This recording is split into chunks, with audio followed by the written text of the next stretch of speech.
Hello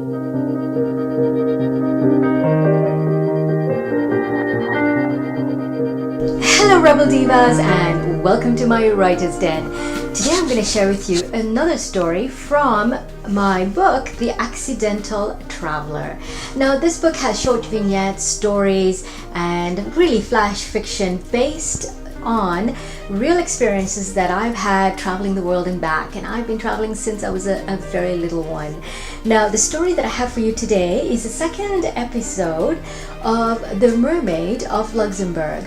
Now you don't want to be listening to a talking head forever on video, so I broke my short stories down into different episodes, and I'm hoping that you'll enjoy it that way even more. So last time we talked about the story where Mark and I, my then husband and I, were visiting Luxembourg, and how we were rejected from a fancy restaurant in Luxembourg City, and we turned around the corner to find a little bistro. So this is the second episode of The Mermaid of Luxembourg. Are you ready for a story? All right. Okay, let's start. I pulled Mark by the hand and stepped inside that little bistro that's carved into the rock wall. If I had to imagine a cozy European restaurant with comfort food and comfort smells, this would have to be it. In one corner was a gigantic old-fashioned fireplace made of stone. On the walls hung cracked paintings of hunters and horses, probably decades if not centuries old. The dark wooden tables and chairs gleamed with polish, and a handful of oak barrels were set haphazardly among these tables, as if someone had left them there a long time ago and forgotten about them. A dozen diners graced the restaurant, including a trio of wrinkled old men looking as old as the stone wall itself. They sat in a corner smoking pipes and playing cards. Whiskey tumblers full of the golden liquid sat by their sides. A young waiter in a long white apron, those professional aprons European waiters wear, he was serving a steaming plate of sausages and potatoes to a couple sitting by the fire. And a family of four were just getting up, finishing their lunch and getting up at one table. There was not one pinstripe suit or evening gown, not one camera or fellow tourist in sight. This was where locals came to eat. The maitre d' of that little bistro looked up in surprise as we stepped in. It was clear we weren't part of his regular crowd. And when I asked for a table, he walked us to a place for a table for two near the fireplace, close to where the old men were sitting. And he pulled out a chair for me. Then, startling both Mark and I, he yelled to the back for the waiter to get us menus and water. And then he walked away with his hand clasped behind his back, with a large potbelly, a red nose, and a thick black mustache. He couldn't have looked more different from his counterpart at that fancy restaurant that we saw earlier. In this place, there was not a hint of pretentiousness or a sniffle of pomposity, just good old-fashioned friendliness.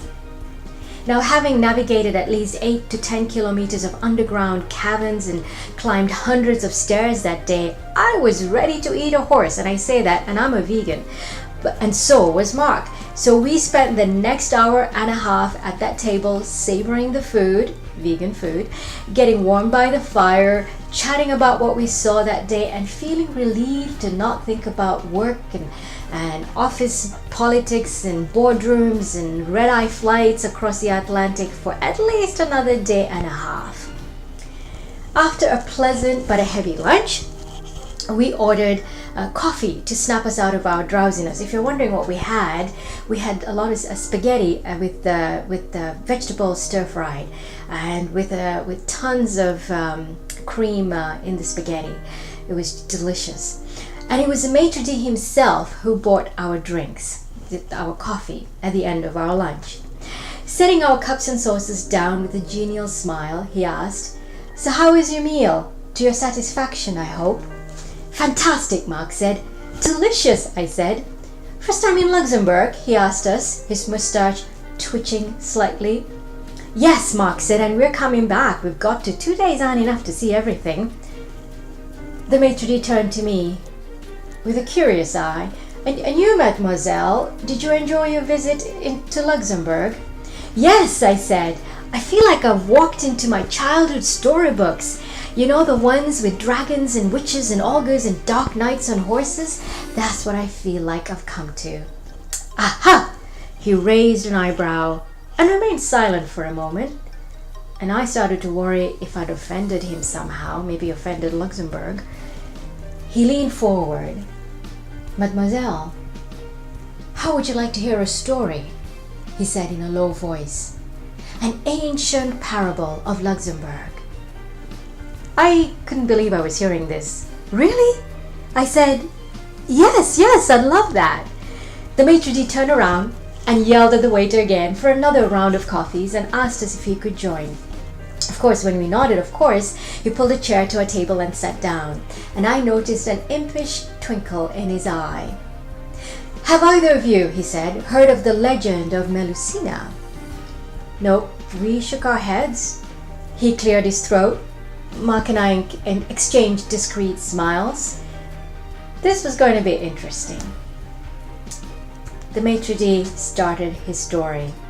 Melusina was a beautiful wife of Luxembourg's founder, Count Siegfried, he said. You see, Count Siegfried brought feudal rights to Luxembourg and became the forefather of the city more than 1,000 years ago. He was a creator of that fortress that you walked through today. From the corner of my eyes, I could see Mark's face glaze over a little bit.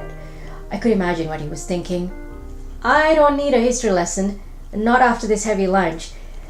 The waiter brought a round of coffee for the storyteller and us, and Mark turned around and ordered a beer and gave me a look that I know said, might as well have a drink if you're going to be around here for a while. The maitre d' brushed his moustache and continued. On their wedding day, Melusina made one request of her new husband, Count Siegfried, and that request was to leave her on her own on every full moon night of every month. The Count must never ask why or try to find out why. He should never know what she was doing on that one full night. From the side of the room, I heard, my wife used to be like that too every month. It was one of the old men, smoking a pipe and drinking whiskey in the next table. This comment was followed by hearty laughter by his friends. I looked around me. All the other patrons at the restaurant had finished up and left already. We were the only diners, apart from the old men. The young waiter was leaning against the bar. He was also listening into the story, as the old men were. The maitre d' adjusted his chair slightly so the waiter and the old man could see him as well. He settled comfortably in his chair and he talked to all of us. So, to continue, he said, ignoring the old man's comment, the couple lived happily that first year. And during this year, the Count Siegfried granted his wife Melusina every wish she had, including that very special request that she asked for on full moon nights. She disappeared when the moon was at its fullest. He never asked why, keeping his curiosity in check.